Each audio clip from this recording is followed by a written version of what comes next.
warahmatullahi wabarakatuh. Selamat siang sahabat harapan. Semoga siang hari ini dalam keadaan sehat dan semangat ya. Alhamdulillah di studio podcast Las Harfa di siang hari ini Faiz sudah hadir, narasumber yang luar biasa. Insya Allah obrolan nanti akan banyak menginspirasi kita semua. Langsung saja akan Faiz perkenalkan, beliau adalah Bapak Santoso Budi Widiarto sebagai Kepala Loka Pengelolaan Sumber Daya Pesisir dan Laut PSPL Serang. Assalamualaikum Pak Budi. Waalaikumsalam. Apa kabar? Terima kasih. Sehat ya Pak ya? Alhamdulillah. Mungkin bisa disapa-sapa dulu ini Pak, teman-teman yang mungkin nanti akan banyak menyaksikan obrolan kita selama 30 menit ke depan. Assalamualaikum Sobat Las Harfa. Yes. Ya, siap. Terima kasih. Terima kasih. Siap. Mungkin banyak juga teman-teman termasuk Pak Is pribadi Pak, teman-teman yang menyaksikan juga mohon maaf relatif asing mendengar kata pengelolaan sumber daya pesisir dan laut PSPL Serang. Ini sebenarnya job desk-nya, fokusnya kemana saja gitu. Siap. Terima kasih Pak Is.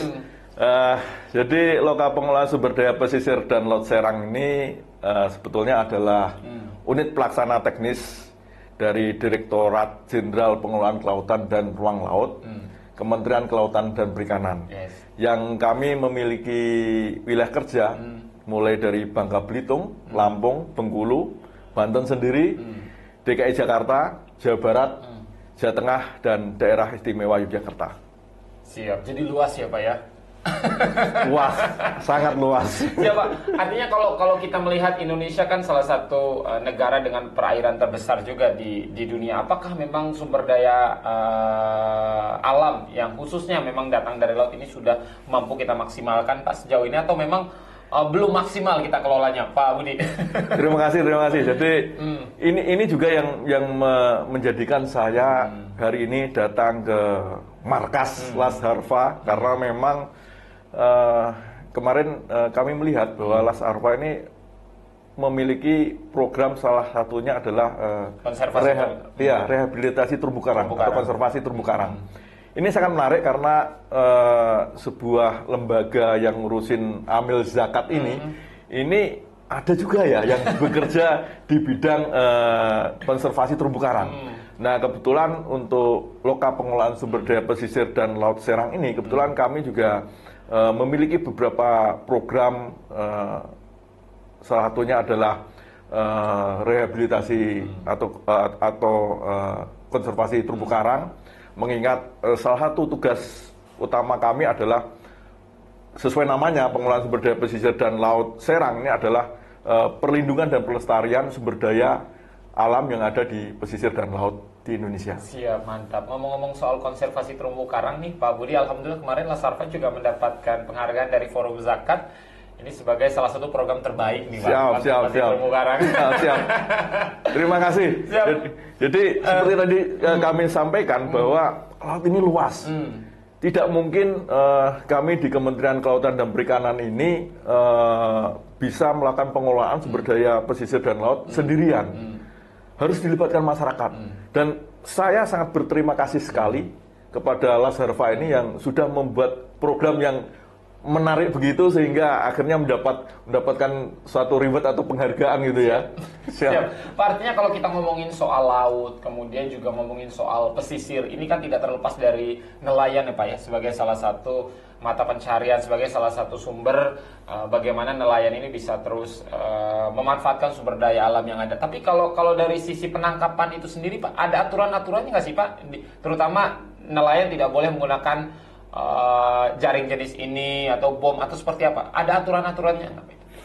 Jadi untuk di Loka Pengelolaan Sumber Daya Pesisir dan Laut ini, kebetulan untuk Kementerian Kelautan dan Perikanan ini dia ada dua bidang ya, perikanan dan kelautan. Yes. Untuk perikanan sendiri, dia akan lebih banyak mengatur ikan-ikan konsumsi seperti tuna, kemudian tongkol, kerapu dan lain sebagainya itu.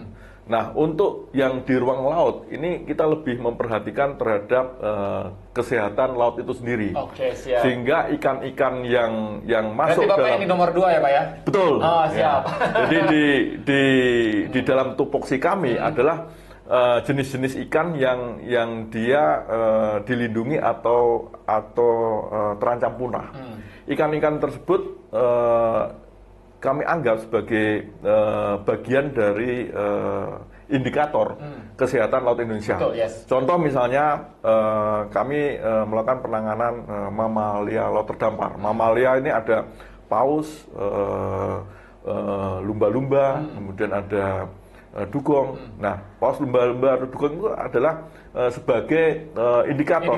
Bahwa laut ini sehat. Yes. Sehingga kalau semakin banyak lumba-lumba yang terdampar, semakin banyak paus yang terdampar, ini mengindikasikan bahwa laut kita ini ada masalah. Selain itu kami juga melakukan pengelolaan itu dalam definisi Kementerian Kelautan dan Perikanan. Ini adalah upaya untuk melakukan, yang pertama adalah perlindungan, kemudian yang kedua adalah pelestarian, yang ketiga adalah pemanfaatan. Nah, kenapa ada perlindungan, pelestarian, pemanfaatan? Nah, pemanfaatan ini tentunya adalah pemanfaatan yang berkelanjutan, di mana kita memastikan bahwa populasi ikan yang dimanfaatkan atau diambil ini tidak mengganggu keseimbangan ekosistem yang di alam. Contoh misalnya adalah hiu dan pari. Hiu dan pari ini juga termasuk salah satu jenis ikan yang penting yang menjadi ranah tanggung jawab kami, karena contoh misalnya hiu. Hiu ini adalah top predator di laut, di mana dia akan memakan ikan-ikan yang dia sakit, dia lemah gitu. Itu yang dimakan hiu ini. Nah, ketika ikan-ikan yang sakit, ikan-ikan yang lemah ini dimakan hiu, akhirnya nelayan ini yang ditangkap adalah ikan-ikan yang sehat. Nah, ikan-ikan yang sehat itulah yang akhirnya kita makan. Sehingga ya kalau tidak ada hiu, mungkin kita akan makan ikan-ikan yang kurang sehat gitu kan, kurang sehat. Jadi kalau ikan itu kalau dikejar hiu, ya kalau ikannya itu dia larinya pelan-pelan gitu, sampai ketangkep gitu kan. Ikan sakit itu kan sakit itu. Makanya kalau kita makannya ikan sakit, ya kita jadi sakit gitu kan. Nah, pari ini dia sebagai penyeimbang ekosistem, salah satunya dia kayak burung di udara itu, dia membawa plankton atau kami bisa mengatakan pari itu adalah feeder plankton. Jadi dia membawa plankton dari satu lokasi ke lokasi yang lainnya. Jadi seperti burung itu membawa bibit tumbuhan ya di tempat yang belum ada bibitnya. Ketika ada bibitnya itu akan semakin banyak planktonnya, dan ketika banyak planktonnya tentunya akan semakin banyak ikannya.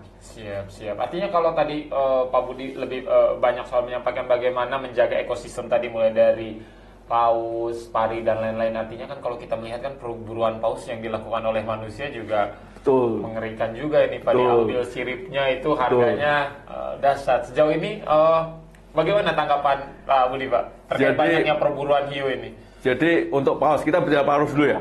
Paus dulu. Jadi paus ini di Indonesia ini, di dunia ini ada 2 suku yang dia diperbolehkan untuk memburu paus dengan syarat dan ketentuan. Di dunia nih Pak ya? Di dunia, ya. Ada di daerah Kutub Utara sana, karena memang dia makanannya paus untuk karena di sana daerahnya dingin sehingga perlu makanan yang menghangatkan gitu. Paus termasuk makanan yang tersedia di sana, sehingga dia diberikan hak untuk memburu ikan paus dalam waktu tertentu. Di Indonesia pun ada. Ini di Nusa Tenggara, sukunya namanya Lamakera. Jadi Lamakera. Jadi dia diperbolehkan untuk memburu paus dalam bulan-bulan tertentu dengan prasyarat tertentu. Misalnya dia memburunya dengan senjata tradisional, misalnya dengan tombak. Kemudian dengan perahu yang tradisional, misalnya dengan perahu tradisional itu adalah perahu tanpa mesin, ya, tanpa mesin. Nah itu diperbolehkan, sehingga jangan sampai oh Indonesia ada perburuan paus, ada, tapi ada yang diperbolehkan, Yes, betul. tapi ada yang tidak diperbolehkan. Nah, yang tidak diperbolehkan ini kan ya tentunya yang harus kita perangi atau kita larang.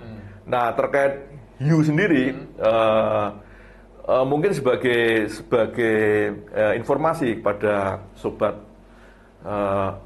Las Harvard bahwa hiu ini dia ada kurang lebih 118 jenis atau 118 jenis. Dari 118 jenis itu sebenarnya yang dilindungi secara penuh, artinya dia tidak boleh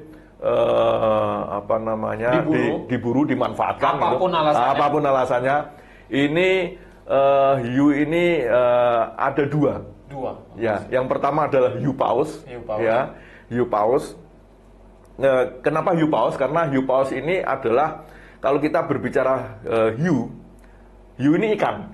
Hiu ini ikan. Jadi berbeda dengan tadi saya sampaikan paus tadi di awal ya. Paus itu mamalia, dia bernapas dengan paru-paru. Kalau hiu ini ikan. Hiu ini bernapas dengan insang. Nah, kenapa hiu paus ini dilindungi? Kalau kita berbicara hiu, kita taunya hiu itu adalah yang makan daging. Iya, kalau di film-film kan yang makan orang itu. Makan orang itu, ya betul. Kalau di film-film, Jurassic Park gitu. Ya. Hiu ini adalah yang makan daging. Tapi kalau hiu paus ini dia tidak makan, dia hanya sedikit makan daging ikan itu, tapi dia lebih banyak makan plankton. Oke, siap. Ya, sehingga keseimbangan laut itu diperlukan dengan keberadaan hiu ini, karena dia termasuk salah satu biota hiu yang dia tidak makan ikan daging, tapi plankton tadi ya. Siap. Kemudian yang kedua adalah hiu gergaji. Hiu gergaji itu ya dia hiu yang ada ada gergajinya. Ya, pernah lihat di Google, Pak. Oh, siap. Ya. Itu cukup langka sebenarnya, cukup langka. Dan sebenarnya hanya dua itu, sehingga ada 118 kalau 118 jenis, berarti masih ada 116 jenis yang bisa dimanfaatkan. Nah, 116 jenis ini ada juga yang dia dilakukan, kalau tadi perlindungannya penuh, ada juga yang dilakukan perlindungan terbatas. Perlindungan terbatas ini artinya dia boleh ditangkap, tapi dia ada kuota penangkapan, jadi tidak boleh ditangkap secara besar-besaran. Contoh di hiu ini adalah hiu martil. Jadi hiu martil meskipun bentuknya bagus itu, tapi dia ternyata masih boleh dimanfaatkan. Hanya memang pemanfaatannya terbatas. Seluruh Indonesia hiu martil ini sekitar 500 sampai 1000 ekor per tahun yang boleh dimanfaatkan. Siap, mantap. Harusnya Pak Budi dapat sepeda nih, Pak, karena hafal nama ikan. Dari Pak Presiden ya. Mungkin bisa dilaporkan ya, Pak. Karena hafal nama ikan, biasanya kan kalau hafal nama ikan dapat sepeda ya, Pak ya. Nanti kalau nggak hafal nama ikan, nanti saya di apa namanya ini kepala loka, bukan kan itu. Biasanya hafal nama ikan dapat sepeda dari Pak Presiden. Artinya tadi yang Bapak bilang, ini ikan ini menjadi salah satu indikator bagaimana laut itu bisa dikatakan sehat, dan tidak dengan hadirnya beberapa ikan tadi ini menjadi indikator laut ini sehat, laut ini tidak. Sejauh ini Pak, yang Bapak lihat dari kacamata Bapak, apakah memang laut-laut di perairan Banten, terutama kita di Banten saja, masuk dalam kategori laut-laut yang sehat, atau memang kondisinya justru mengkhawatirkan, Pak, seperti terumbu karang tadi? Siap. Jadi yang unik dari Banten ini ya, kebetulan saya sebelum di Loka PSPL Serang ini, saya bekerja 7 tahun lebih di Loka PSPL Sorong. Nah, di Loka PSPL Sorong itu ada biota yang cukup terkenal dan dia dilindungi penuh. Dia menjadi ikonnya Raja Ampat. Itu adalah Parimanta. Parimanta. Jadi di Raja Ampat itu adalah tempat Parimanta istilahnya berkumpul gitu setiap tahun. Jadi Parimanta ini adalah biota perenang jarak jauh, tapi dalam waktu-waktu tertentu dia akan berkumpul dalam satu lokasi, dia ketemu sama keluarganya, sekaligus untuk bereproduksi dan mencari pasangan. Jenis ikan, ya, jenis ikan. Nah, ternyata yang di timur Indonesia sana yang memang dilindungi, ternyata di Banten juga ada parimanta itu. Oke, siap. Ya, parimanta itu ada. Hanya memang karena Banten itu lautnya demikian dahsyat gitu ya, apalagi Selat Banten itu yang gelombangnya cukup besar sehingga tidak seperti di timur yang orang bisa menyelam dengan mudah kemudian melihat pari di sana, berinteraksi pari di sana. Di Banten agak susah. Tapi kami meyakini bahwa di Banten ada pari parimanta yang cukup ikonik di timur sana. Yang kedua adalah terkait dengan terumbu karang. Di Indonesia ini terkenal sebagai segitiga terumbu karang dunia. Yes, betul, artinya terumbu karang di dunia ini sebagian besar jenisnya ada di Indonesia. Ada di Indonesia. Nah, terutama terumbu karang yang bagus itu adalah ada di wilayah timur Indonesia. Tapi Mas Faiz tahu tidak bahwa beberapa pengusaha koral di Indonesia, terutama yang di wilayah Jakarta, Banten yang sering ekspor koral itu, dia koralnya dari mana? Dari perairan Banten. Jadi koral Banten itu terkenal dengan keindahannya yang luar biasa. Ada salah satu daerah di sana namanya Binwangen. Saya tidak tahu kenapa koral di sana begitu indah. Padahal kalau kita melihat areal Binwangen dengan Pantai Carita misalnya, itu mungkin airnya akan lebih jernih di Carita, tapi di Binwangen yang airnya sedikit lebih keruh daripada Carita, ternyata juga dia menyimpan pesona terumbu karang yang banyak diekspor oleh pelaku usaha kita dan itu menghasilkan nilai yang luar biasa. Mantap. Jadi Banten nih potensinya banyak ya Pak? Potensinya luar biasa. Dari terumbu karang, kemudian juga kita punya bandara, punya pelabuhan, punya pabrik baja terbesar, punya ada ikan-ikan tadi yang semua tidak. Banten ini kayak miniaturnya Indonesia Pak ya, Banten tuh Pak ya. Betul. Udah berapa lama tinggal di Banten Pak Budi? Saya itu sebetulnya baru 1 tahun. Jadi saya pindah dari Sorong di bulan Agustus 2023 sehingga ini Agustus 2024. Kenapa saya 1 tahun? Biasanya 1 tahun beberapa hari. Biasanya nih Pak Budi, jangankan 1 tahun, 1 bulan saja biasanya orang-orang yang tinggal di Banten harusnya sudah kebal Pak. Sama benda tajam, pisau, golok dan sejenisnya. Mau kita coba sekarang? Itu yang sebenarnya saya masih belajar ini. Saya mau dicoba sekarang apa nanti aja? Nanti aja. Kalau coba kita panggilin tim ini buat menghadirkan benda tajam tadi. Soalnya udah 1 tahun Pak. Oh gitu. Udah 1 tahun tuh biasanya harusnya udah kebal lah sama. Tapi tahu debus Pak Budi? Tahu. Apa yang Pak Budi tahu tentang debus? Debus itu ilmu kebal ya. Jadi dia kebalnya macam-macam ya. Kalau ada yang dengan benda tajam, kemudian ada juga dengan api, jadi yang memang benda-benda yang sebenarnya membahayakan. Gitu. Ini ikonik banget dengan Banten Pak Budi ya. Jadi nanti Faiz ajarin lah. Transfer ilmu lah ya. Terima kasih. Biar berdarah. Pak Budi artinya sudah 1 tahun hafal dong makanan khas Banten. Siap. Oke, kita kasih challenge ya, sebutkan 5 makanan khas Banten. Otak-otak. Ya, bolehlah 2. Sate Bandeng. Sate Bandeng, benar. Kemudian sate bebek itu juga saya suka juga, tapi di Cilegon itu ya. Ya, masuk Banten. 4. Sebetulnya dia itu punya satu kue itu yang khas itu. Namanya kue balok gitu. Kue balok, ya. Kalau saya waktu awal-awal kue balok itu, kue baloknya Bandung dengan kue baloknya Banten ini sangat beda sekali. Terus selanjutnya apa ya? Itu baru challenge yang pertama Pak Budi. Yang challenge kedua, tempat yang paling ikonik banget di Banten menurut Pak Budi. Udah 1 tahun dong hafal. Tempat yang ikonik, bagus, subjektif lah. 1. Ya, yang tentunya karena saya di kelautan dan perikanan, tentunya saya senang di pantai gitu ya. Pantai. 1 bulan yang lalu saya ke Sangyang Sirah itu. Sangyang Sirah dia termasuk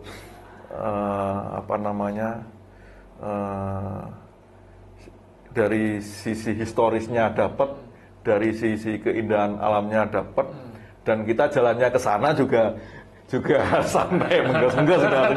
Artinya kalau kita hanya niatnya hanya separuh-separuh, sepertinya akan susah ke Sangyang Sirah itu ya. Jadi memang banyak ya tempat-tempat yang bagus, tempat-tempat yang keren. Dan terima kasih banyak Pak Budi sudah hadir di studio podcast Las Harfa. Alhamdulillah beliau ini sudah berkolaborasi ya Pak ya, siap. bersama Las Harfa. Kemarin baru saja menanam terumbu karang ya Pak ya di Pulau Tunda. Karena dengan ditanamnya terumbu karang ini tentu manfaatnya akan banyak dirasakan oleh para nelayan. Ikan berkumpul di sana, dan ketika ikan berkumpul otomatis ini akan sangat mudah ditangkap oleh nelayan. Tapi kalau nggak ada terumbu karang, nggak ada ikan ya nelayan otomatis tidak ada tangkapan, karena harus lebih jauh lagi ke tengah laut yang menghabiskan juga banyak bahan bakar ya Pak ya. Harapannya Pak dengan kolaborasi ini bersama dengan Las Harfa seperti apa Pak? Dari diskusi tadi yang kami laksanakan dengan Pak Imam, ini hal yang menarik di Las Harfa ini adalah ada program wakaf itu, Pak Faiz, program wakaf. Selama ini kita mengenal wakaf ini hanya wakaf di darat saja. Betul. Ya. Nah, mungkin sebagai informasi Sobat Las Harfa bahwa pengelolaan ruang laut ini ada izinnya juga. Jadi ada izin pemanfaatan ruang di laut. Nah, dengan kemarin bekerja sama dengan Las Harfa terkait dengan terumbu karang, kami berharap ke depan lokasi tempat transplantasi terumbu karang itu bisa juga menjadi sebuah wakaf gitu, wakaf pengelolaan ruang laut, di mana masyarakat yang menerima wakaf itu dia bisa menyatakan, oh ini terumbu karang saya loh, ini terumbu karang yang saya besarkan dan saya tumbuhkan bersama-sama dengan Las Harfa, dengan mitra strategis seperti Telkom gitu. Jadi ada rasa pemilikan dari masyarakat itu ketika dia diberikan hak untuk memanfaatkan ruang laut, salah satunya dengan melakukan transplantasi terumbu karang. Transplantasi terumbu karang tidak hanya sekedar sebagai lokasi wisata, tapi juga ke depan orang mengambil karang ini harus pada lokasi yang namanya Coral Stock Center, tempat pembibitan terumbu karang, tempat transplantasi terumbu karang sebagaimana yang kemarin dilaksanakan oleh Las Harfa. Dia tidak boleh ngambil langsung dari alam, tapi dia ngambil dari situ. Sehingga ketika dia ngambil di lokasi yang memang benar menjadi lokasi yang diberikan izinnya kepada masyarakat tersebut, atau dalam bahasa kami adalah diwakafkan kepada masyarakat, ini tentunya akan memberikan manfaat yang lebih besar kepada masyarakat. Karena jangankan terumbu karang yang hidup, terumbu karang yang mati pun masih bisa dimanfaatkan dengan dijual. Artinya untuk untuk kepentingan akuarium banyak terumbu karang mahal Pak biasanya di tempat akuarium yang sekecil segini aja kadang 10.000. Itu yang mati, apalagi yang hidup ya. Siap, terima kasih banyak Pak Budi. Semoga kolaborasi Las Harfa bareng Pak Budi dan juga teman-teman ini semakin menguatkan, karena dengan kolaborasi yang baik tentu manfaatnya akan banyak dirasakan oleh masyarakat, nelayan dan masyarakat sekitar ya. Faiz pamit, Pak Budi pamit. Terima kasih. Assalamualaikum warahmatullahi wabarakatuh.